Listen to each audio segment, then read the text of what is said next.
नमस्ते दीदी और भैया, मैं प्रशांत भैया आप सभी का स्वागत करता हूं हमारे YouTube चैनल डीएन की आवाज़ में। जैसे आपको पता है, डीएन की आवाज़ में हम हमेशा बहुत सारी जानकारियां लेकर आते हैं, बहुत सारी विषयों पे बात करते हैं जिससे आप लोगों की सहायता हो या आपको बहुत सारी जानकारियां मिले। इस बार भी हम वैसा ही कोई एक एपिसोड लेकर आए हैं। कुछ जानकारी की बड़ी बातें हम आज भी करने वाले हैं, मगर उन जानकारियों के बारे में हम सुने जाने उससे पहले ये महीना बड़ा ही खास रहा।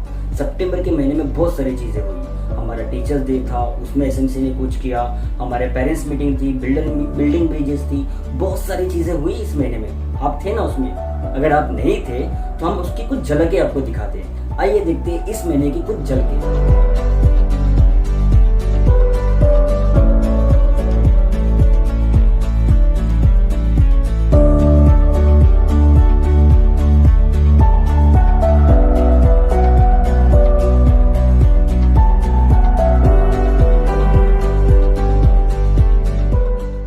वापस तो कैसे लगा आपको हमारी पिछले महीने में हुई सारी एक्टिविटीज?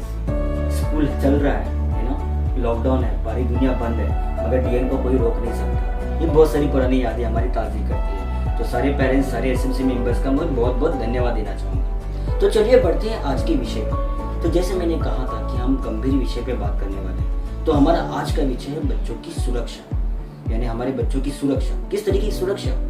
दो प्रकार की सुरक्षा, एक लैंगिक सुरक्षा, दूसरी शारीरिक सुरक्षा। इस बारे में मैं ज्यादा बात नहीं करूंगा, इसके लिए बात करेंगे हमारे एक्सपर्ट। तो आइए मिलते हैं हमारे एक्सपर्ट से और वो क्या कहते हैं।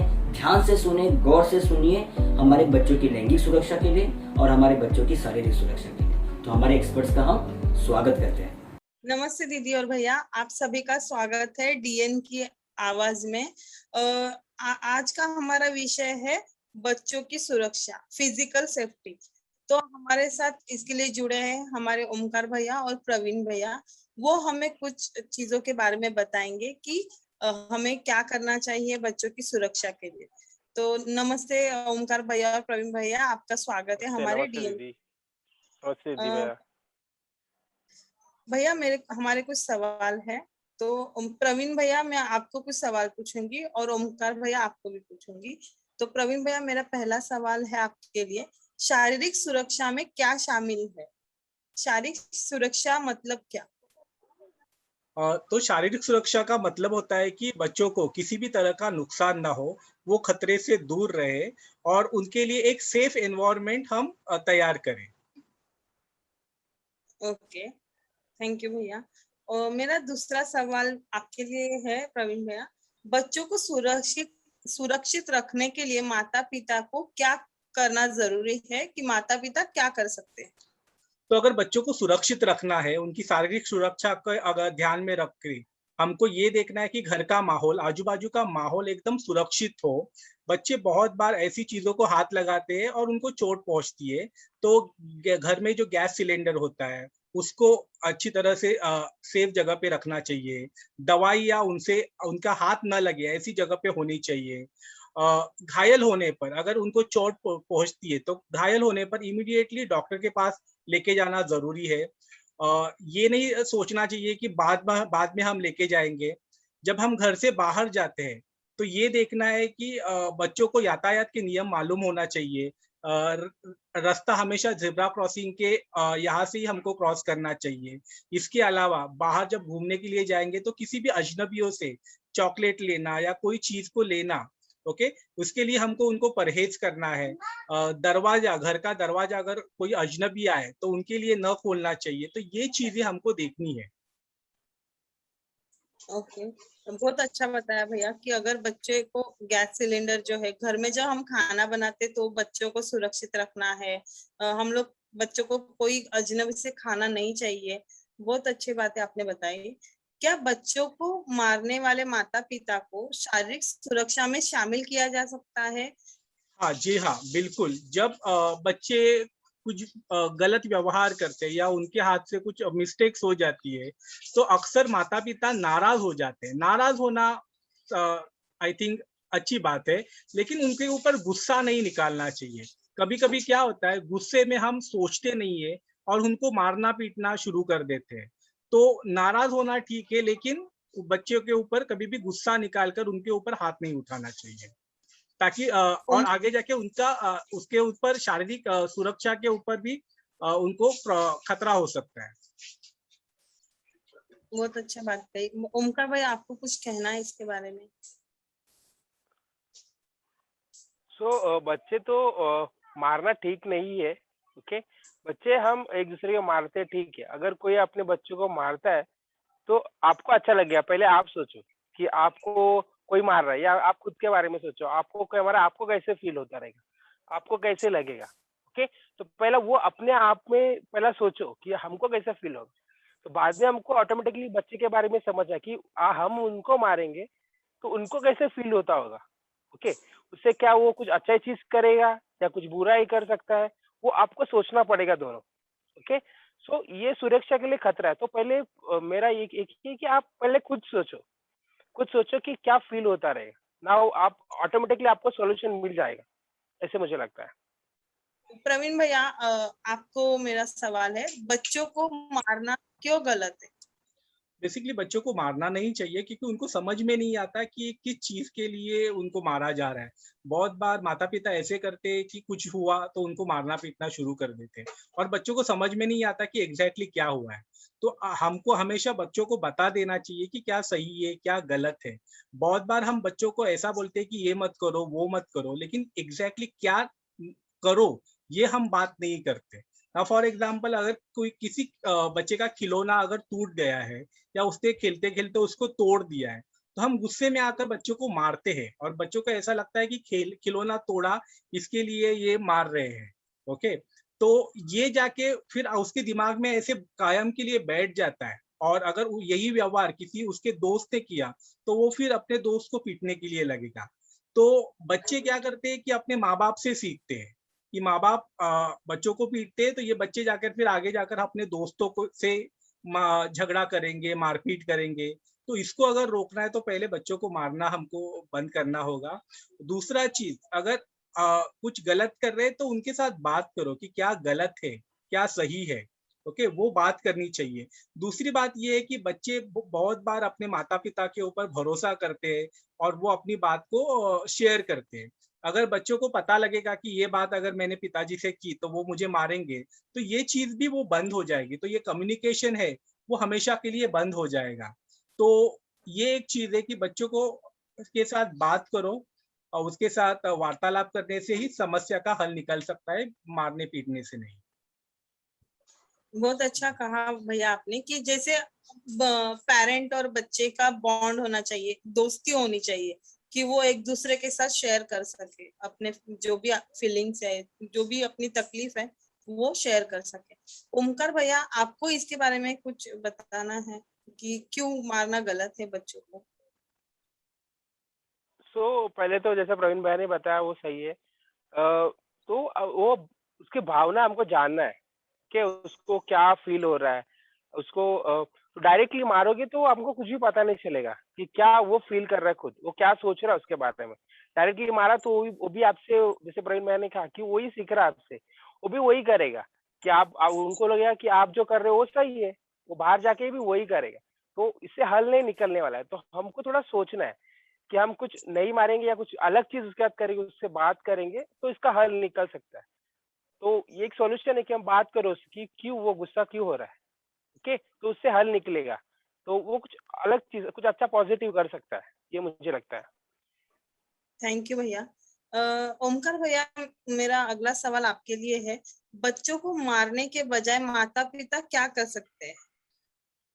पहली चीज तो हम बहुत परेशान होते हैं। हमको बहुत सारी चीज, हमको काम भी करना है, घर भी संभालना है, बहुत सारा हमारे पीछे टेंशन है। ओके, सो क्रोध आना तो होना ही है, वो होना ही है। ओके, बहुत बार मुझे भी कॉल आता है, या फिर प्रशांत भाई भी मुझसे जैसे बात होती है, प्रतिमा जी से बात होती है, वो उनसे मुझे यही पता चल रहा है कि बच्चे गुस्सा हो रहे, मम्मी पापा गुस्सा हो रहे, बच्चे भी कहते गुस्सा होते।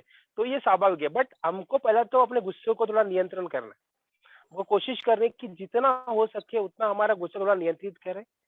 ओके, हम बैठ सकते हैं बच्चे के पास, बात कर सकते हैं कि क्या, क्यों प्रॉब्लम हो रहा है, क्यों गुस्सा आ रहा है आपको, जब कोई गुस्सा आता है तो एक सॉल्यूशन निकलेगा। यस, इस ये कोई भी चीज बच्चा बताएगा ये चीज की वजह से गुस्सा आ रहा है, तो हम उससे बात कर से उसका हल निकाल सकते।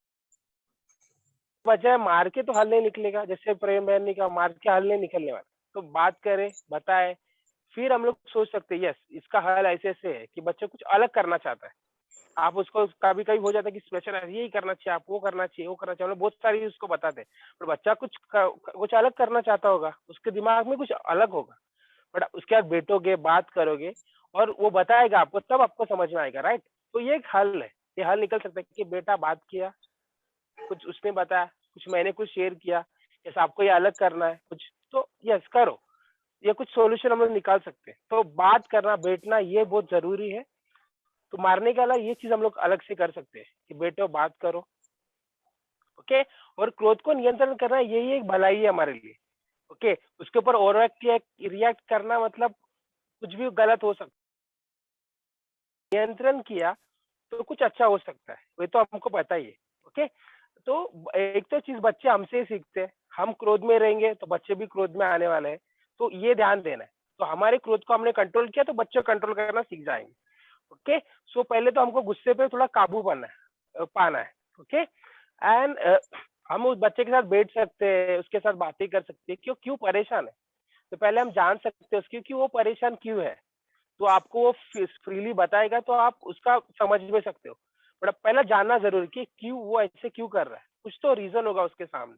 जो रीजन आपको समझ में आएगा तो आपको उसका हल निकाल सकते हो, ओके।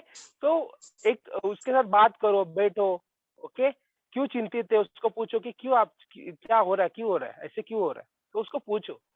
तो आपको समझ में आएगा कि यस ये चीज है, इसके लिए वो परेशान है। प्रवीण भैया, आपको इसके बारे में कुछ कहना है कि वो मारने के वजह हम क्या कर सकते हैं, माता पिता क्या कर सकते हैं? तो क्रोध पे नियंत्रण करना ही सबसे महत्वपूर्ण बात है।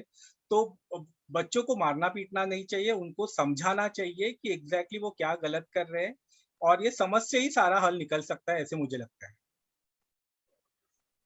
ओके, थैंक यू भैया। जैसे आपने अभी बताया कि क्रोध पे नियंत्रण करना ही वो जरूरी है, क्रोध पे नियंत्रण करेंगे तो ही बच्चा सुरक्षित रह सकता है, आप मार नहीं सकते। ओमकार भैया, क्या आप मुझे बता सकते हैं कि ऐसे कोई सुझाव है अपने पेरेंट के लिए कि जब माता पिता को गुस्सा आता है, नाराज होता है, तो वो क्या कर सकते हैं? सो पहले तो आप अपने बच्चों से पहले पूछो, मैं आपको बताने वाला हूँ क्या करना है, बट बच्चों से के बाद बहुत सारे सुझाव है, उन्होंने तो पूरा ये सुझाव जो आपके पास है ना उसके बहुत सारा एक क्वेश्चन रिसोर्स ही बना, रिसोर्स किट ही बनाना है। बच्चों को एक बार पूछो आपका रिसोर्स किट बताओ, वो आपको सब कुछ बता देंगे, ओके। तो भी मैं एक आपके साथ एक्टिविटी करने वाला हूँ, ओके। हमारे टेक्निक का नाम है 1-5-10, याद रखना 1-5-10। जब भी आपको गुस्सा आता है तो 1-5-10 याद रखना, मैंने बताया हुआ 1-5-10 कि एक पहला हम लोग देखते हैं, पहले एक क्या है, ओके। तो पहले तो 1 गिलास पानी, जब भी आपको गुस्सा आता है, जैसे लग रहा है बहुत आज बहुत ही गुस्सा आ रहा है, 1 गिलास पानी ले लीजिए एंड उसको आराम से पीना है, ओके। जब तक अभी एक बार में नहीं होगा, एक बार पिया मैंने बोला ओमकार भैया गुस्सा गया, इससे पॉसिबल ही नहीं, ओके। दूसरी बार ट्राई करो, तो मैं ट्राई करता हूँ, ओके। एक बार ट्राई करते सब लोग, प्रैक्टिस कर लेते, ओके। सबको फटाफट 1 गिलास पानी लाना है एंड धीरे से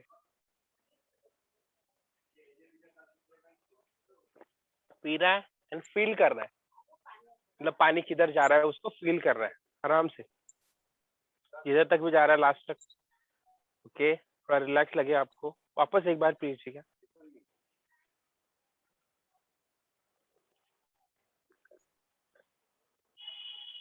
देखो रिलैक्स फील होगा आपको, ऐसे एक बार में नहीं हो रहा है, 2 बार में नहीं हो रहा है, 2-3 बार ट्राई करो, होगा, ओके। एक ही हो गया, अभी 5, एक हो गया, 1 नंबर तो हमारा हो गया, अभी 5, अभी 5 को क्या करना, ओके। तो 5 बार हमको सांस आराम से अंदर लेना है एंड आउट करना, इन आउट, ओके। तो चलो 5 बार प्रैक्टिस करते हैं, okay. Let's first breathe in, breathe out, breathe in, breathe out, Breathe in, breathe out, breathe in, breathe out, breathe in. तो इसी तरह हमें ब्रीद इन ब्रीद आउट करते रहना है। Okay, so third technique. Okay, हमको 10 काउंट करने। सो 1 से लेके 10 तक पहले काउंट करने, सीधा देन उल्टा काउंट करना। ओके, तो स्टार्ट करते हैं पहले। ओके, 1 2 3 4 5 6 7 8 9 10 10 9 8 7 6 5 4 3 2 1। सो ये 3 टेक्निक हम लोग यूज कर सकते हैं। ओके, तो टेक्निक का नाम याद रखना, 1 5 10 1 5 10। एक गिलास पानी, 5 बार सांस अंदर बाहर करना है, और 10। सो हमको 10 काउंट करना है, 1 से लेके 10 तक सीधा, एंड 10 से लेके 1 तक उल्टा काउंट। ओके, ये 3 चीजें हम कर सकते हैं हमारा गुस्सा कम होने के लिए। बट आपको एक बार करने से होगा ये नहीं। ओके, एक बार होगा वेल एंड गुड, एक में हो गया तो 2 बार ट्राई करो, 3 बार 4 बार, जब तक आप शांत नहीं हो पाते ना, तब तक ये 3 चीजें करते रहो, और मैं आशा करता हूँ कि आपको काम करेगा। Okay, so thank you everyone. Thank you भैया, आपने बहुत अच्छे एक्सरसाइज बताई हमें कि हमारा गुस्सा शांत करने के लिए हमें क्या करना चाहिए। तो जरूर मैं आशा करती हूँ कि हमारे पेरेंट भी ये जो आपने अभी बताया 1 5 10 के बारे में, वो हमारे पेरेंट भी यूज करेंगे अपने, जब गुस्सा आता है तभी वो यूज करेंगे, मैं आशा करती हूँ। Thank you so much Praveen भैया और ओमकार भैया, आपने आपका समय दिया हमें और बहुत अच्छी जानकारी दी हमारे पेरेंट्स को, उसके लिए बहुत बहुत धन्यवाद। धन्यवाद। थैंक यू दीदी, धन्यवाद, थैंक यू। नमस्ते दीदीज और भैयाज और मेरे प्यारे बच्चों, आपका इस हमारे डीएन की आवाज के प्रोग्राम में आप सबका बहुत स्वागत है। आज का हमारा विषय है यौन सुरक्षा। तो इस विषय के बारे में हमें और जानकारी देने के लिए आज हमारे साथ मौजूद है हमारी राधिका दीदी। आइए इनसे जानते हैं कि यौन सुरक्षा क्या है। तो राधिका दीदी, आपका इस प्रोग्राम में बहुत बहुत स्वागत है। तो हम आपसे कुछ प्रश्न पूछना चाहेंगे, यौन सुरक्षा के बारे में हम आपसे कुछ प्रश्न पूछना चाहेंगे, कुछ जानकारी चाहेंगे। सो मेरा पहला प्रश्न है कि सुरक्षित और असुरक्षित स्पर्श क्या होता है? सुरक्षित स्पर्श जो बच्चों को सुरक्षित रखता है, उन्हें सहज महसूस कराता है और उनकी देखभाल करता है। और सुरक्षित स्पर्श वो होता है जो उन्हें असहज महसूस कराता है, अनकंफर्टेबल, या भावनाओं को माता पिता से गले लगना या शिक्षकों का कंधे थपथपाना, ये सब सुरक्षित स्पर्श में शामिल होता है। इसके अलावा कुछ ऐसे स्पर्श हैं जो हमको चोट पहुंचाते हैं, लेकिन जो हमारे स्वास्थ्य के लिए जरूरी होता है। जैसे अगर आप गिर गए हैं, बच्चा गिर गया है, उसका अगर उसको कुछ लग गया है तो उसको निकालना, उसमें दर्द तो होगा लेकिन वो स्वास्थ्य के लिए जरूरी है, तो वो भी एक सुरक्षित स्पर्श माना जाता है।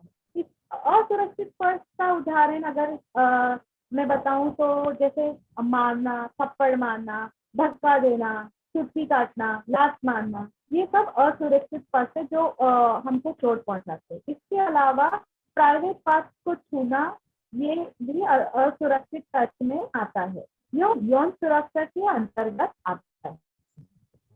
थैंक यू राधिका दीदी, हमें ये बताने के लिए, ये जानकारी देने के लिए कि असुरक्षित और सुरक्षित स्पर्श क्या होता है। अब आगे बढ़ते हुए मेरा दूसरा प्रश्न है कि माता पिता के लिए बच्चों के साथ यह बातचीत करना क्यों जरूरी है? ये माता पिता के लिए बहुत ही जरूरी है कि वो बच्चों के साथ असुरक्षित और सुरक्षित टच के बारे में बात करें। हमने पहले सड़क सुरक्षा को लेकर बातचीत की थी। क्या हम अपने बच्चों को सड़क ना पार करने के लिए कहते हैं क्योंकि वो असुरक्षित है? नहीं, हम उनसे कहते हैं कि वो देखे कि कहाँ जा रही है और उन्हें तो वैसे ही उन्हें बताएं कि सुरक्षित कैसे रहें। यही यौन सुरक्षा में आता है। हम यह सुनिश्चित करने का बहुत प्रयास करते हैं हमेशा कि हमारे बच्चे हमेशा सुरक्षित रहें। हम चाकू उनसे दूर रखते हैं, बीमार होने पर उन्हें डॉक्टरों के पास ले जाते हैं। इसी तरह यौन सुरक्षा के बारे में जानकारी देना भी उनकी सुरक्षा के लिए बहुत ही जरूरी है। थैंक यू राधिका दीदी। एंड यस, आपने सही कहा कि यौन सुरक्षा के बारे में बच्चों से बात करना बहुत जरूरी है। अब आगे बढ़ते हुए मेरा तीसरा प्रश्न है, सुरक्षित और असुरक्षित स्पर्श के संबंध में माता पिता के क्या नियम हो सकते हैं? हाँ, तो आप और आपके बच्चे को दोनों को मिलकर कुछ ऐसे नियम हैं इस बारे में जो आप अपना सकते हैं, यूज कर सकते हैं ताकि बच्चा सुरक्षित रहे। तो आप आपके बच्चों को ये जानकारी दे सकते हैं, किसी और के प्राइवेट पार्ट को छूना नहीं है, चाहे छोटा हो बड़ा हो, किसी के प्राइवेट पार्ट को छूना नहीं है। किसी के लिए आपके सामने अपने निजी शरीर के अंगों को छूना ठीक नहीं है। इसके अलावा यह ठीक नहीं है कि आप निजी शरीर के अंगों को छूने के लिए कहें, कोई दूसरा आपको छुए, वो अलाउड नहीं है। इसके अलावा ये भी ठीक नहीं है कि आप अपने कपड़े उतारें किसी के कहने पे, या वो आपके सामने अपने कपड़े उतारे, या तस्वीरें लें या वीडियो बनाए। ये सब असुरक्षित होता है। तो ये सब एकदम आपको बताना है कि ऐसा अलाउड नहीं है, ऐसा कर ही नहीं सकते हैं। किसी के लिए यह ठीक नहीं है कि आप बिना कपड़ों के लोगों की तस्वीरें या वीडियो दिखाएं। तो कोई आपको ये दिखा नहीं सकता है, बच्चों को दिखा नहीं सकता है। I think this is little different. Okay, thank you Radhika दीदी। एंड ये बताने के लिए कि हमारे माता पिता अपने बच्चों के साथ यौन सुरक्षा के विषय में क्या क्या नियम रख सकते हैं। अब आगे बढ़ते हुए मेरा अगला प्रश्न है कि बच्चों के साथ ये बातचीत कैसे की जा सकती है? माता पिता अपने बच्चों के साथ यौन सुरक्षा के बारे में कैसे बात कर सकते हैं, कि या किस तरह से बात करना चाहिए उन्हें? ये बहुत इम्पोर्टेंट है। तो कभी कभी हम बहुत असहज महसूस करते हैं, हम खुद कंफर्टेबल नहीं होते बच्चों के साथ बातचीत करने के लिए। तो सबसे पहली बात जो आप शुरुआत कर सकते हैं कि बच्चों को यदि इसके में आप वयस्क को यह बात बोल सकता, ये बातें बता सकता है। इसके अलावा आप स्कूल के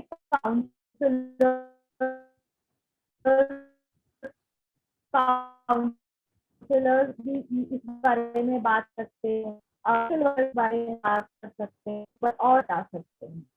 फर्स्ट के बारे में बात करने के लिए का उपयोग कर सकते हैं। जब बच्चों को स्नान करा रहे, नहला रहे हैं, उस समय आप शरीर के अन्य अंगों के बारे में उनको बता सकते हैं कि ये सब निजी अंगों में आते हैं और कैसे दूसरे लोग इसको नहीं छू सकते, और इनको हमें कैसे साफ रखना का महत्व बता सकते हैं। साथ साथ ये भी बता सकते हैं कि इन निजी अंगों को कोई और नहीं छू सकता।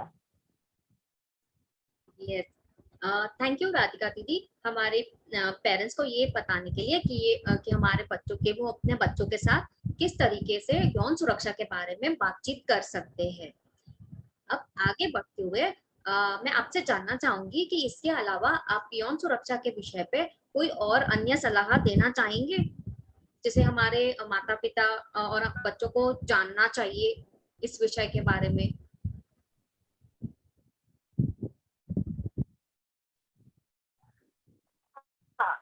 एक बहुत इम्पोर्टेंट बात है जो आपको अगर आपके बच्चे आपको कुछ बताएं तो उन पर भरोसा रखें। अगर वो कहते हैं कि उनके परिवार के सदस्यों या पड़ोसियों ने कुछ अन्य और या किसी अजनबी ने कुछ ऐसा किया है जिसमें वो कंफर्टेबल नहीं है, सहज नहीं महसूस करते हैं, तो उनसे इस बारे में बात करें। यदि ऐसा ना हो कि उनको लगे कि उनको ये नहीं दिखाए कि सब कुछ ठीक है। आपको उनकी बातें सुननी है और उसके बारे में और जानकारी लेनी है। इसके अलावा उनको ये बताएं कि उनका शरीर, उनके अधिकार का सम्मान करें। यदि बच्चा चाहता है या किसी रिश्तेदार से, किसी पड़ोसी से उनको हाथ मिलाना, गोदी में बैठना, गले लगना पसंद नहीं है, तो आप उसको अलाउ करें कि वो ना उनसे गले लगे। हम उनको फोर्स नहीं कर सकते कि नहीं वो तो हमारा रिश्तेदार है तो गले लगो या उनकी गोदी में बैठो। अगर बच्चा अनकंफर्टेबल है किसी कारणवश, आपको उसका सम्मान करना है। याद रखें, आपको किसी आदत पड़ने में भी थोड़ा समय लगेगा, लेकिन इसका अभ्यास करें। ये जो दीदी बता रही है, इसको प्रैक्टिस करने में आपको टाइम लगेगा, लेकिन आपको प्रैक्टिस करना है। हमने आपको सर्कल टाइम्स बिल्डिंग ब्रिजेस में कोड वर्ड बताया था, अंगूठा ऊपर अंगूठा नीचे करना, थम्स अप और थम्स डाउन। तो ये कोड आप यूज कर सकते हैं। थम्स अप मतलब सब ठीक है, थम्स डाउन मतलब कुछ गलत है, बच्चा कंफर्टेबल नहीं है और सहज महसूस कर रहा है या मदद की जरूरत है, तो ये सब आप यूज कर सकते हैं। और सबसे जरूरी बात है, संचार का चैनल खुले रखें। संचार, कम्युनिकेशन, एक दूसरे से जो बातचीत होती है वो खुले रखें। उनसे रोज बात करें, उन्हें बताएं कि आने के लिए तैयार हूँ, चाहे उन पे गुस्सा ना करें। क्योंकि अगर वो कुछ शेयर करते हैं आपसे तो उसमें चिल्लाएं नहीं, गुस्सा ना करें, उनकी बातें समझने की कोशिश करें। किसी भी प्रकार की सहायता या आवश्यकता होने पर आप स्कूल में भी इन्फॉर्म कर सकते हैं। Thank you. Yes, thank you Radhika दीदी। आपने बहुत जरूरी बातें बताई है इस विषय के बारे में। सो उम्मीद करते हैं कि हमारे पेरेंट्स और बच्चे से याद रखेंगे और इसे फॉलो भी करेंगे। सो राधिका दीदी, आप हमारे साथ इस प्रोग्राम में आके जुड़े और यौन सुरक्षा जैसे बहुत जरूरी टॉपिक पे आपने बहुत हमें जानकारी दी, उसके लिए आपका बहुत बहुत धन्यवाद। Thank you so much Radhika दीदी। नमस्ते दीदी और भैया और मेरे प्यारे बच्चों, आज हमारे डीएन की आवाज के प्रोग्राम में आप सबका स्वागत है। और आज का प्रोग्राम का विषय है यौन सुरक्षा, जिसमें हम सुरक्षित और असुरक्षित स्पर्श के बारे में बात करेंगे। हमें इस विषय में जानकारी देने के लिए हमारे साथ जुड़ी है हमारी स्वाति दीदी। स्वाति दीदी, इस प्रोग्राम में डीएन की आवाज के प्रोग्राम में आपका बहुत बहुत स्वागत है। स्वाति दीदी, हम चाहेंगे कि आप हमारे पेरेंट्स और बच्चों को इस यौन सुरक्षा के विषय पे कुछ जानकारी दें। मैं आपसे कुछ सवाल पूछना चाहूंगी और आप प्लीज उसके जवाब दें। मेरा पहला सवाल आपसे है कि सुरक्षित और असुरक्षित स्पर्श क्या है? धन्यवाद दीदी, मुझे इस शो पर लाने के लिए और मुझसे सवाल करके आप थोड़ी जानकारी लेना चाहते हो। तो पहला आपका जैसे सवाल था, सुरक्षित और असुरक्षित स्पर्श क्या है, तो मैं बताना चाहूंगी सुरक्षित स्पर्श जो बच्चों वो होता है सुरक्षित स्पर्श। और असुरक्षित स्पर्श क्या होता है, जो उन्हें असराहना महसूस करता है, उनके शरीर की भावनाओं को हानि पहुंचाता है, तो वो होता है असुरक्षित स्पर्श। मैं कुछ उदाहरण देना चाहूंगी, जैसे कि माता पिता को गले लगाना, माता पिता को गले लगना, या किसी शिक्षक का आपको पीठ पर थपथपाना, तो ये सारे होते हैं सुरक्षित स्पर्श। बट कुछ कुछ सुरक्षित स्पर्श में आपको हानि भी पहुंच सकती है, जैसे कि घर में या कहीं भी कुछ टूट जाता है तो हम उसे साफ करने की कोशिश करते हैं, जैसे कोई शीशी हो गई या कांच की शीशी हो गई या कांच फूट गया, हम कभी साफ करते करते हमें लग जाती है वो। तो बच्चों को अगर आपको वो लगे ना और मम्मी या पापा आपको हेल्प कर रहे हैं कि वो निकाल दे, और तभी अगर आपको थोड़ा दर्द होता है तो वो सुरक्षित होता है। तो ये था सुरक्षित स्पर्श के बारे में उदाहरण। अब मैं उदाहरण देना चाहूंगी असुरक्षित स्पर्श के बारे में ना, या किसी को चिमटी काटना या तो लात मारना और प्राइवेट पार्ट्स को छूना, ये होता है असुरक्षित स्पर्श। ये सारी चीजें यौन सुरक्षा के अंतर्गत आती है। थैंक यू स्वाति दीदी, हम सबको ये बताने के लिए कि सुरक्षित और असुरक्षित स्पर्श क्या होता है। अब आगे बढ़ते हुए मेरा दूसरा प्रश्न है कि माता पिता को बच्चों के साथ में यह बातचीत करना क्यों जरूरी है?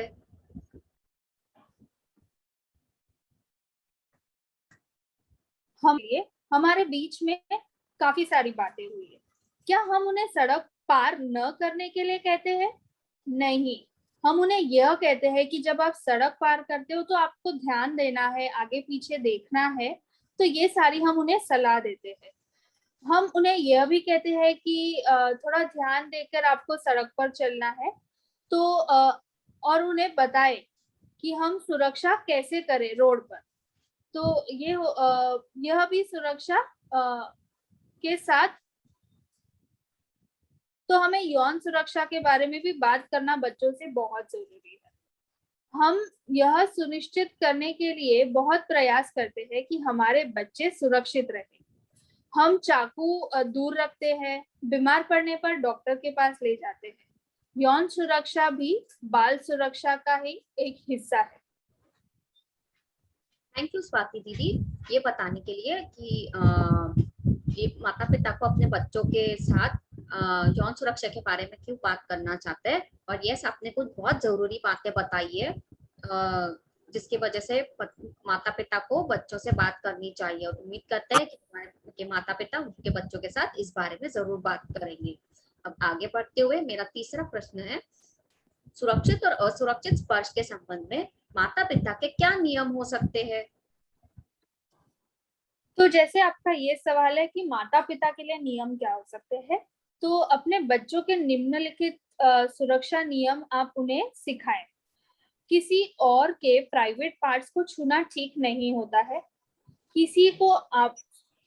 किसी के लिए आप अपने प्राइवेट पार्ट्स को छूना ठीक नहीं है।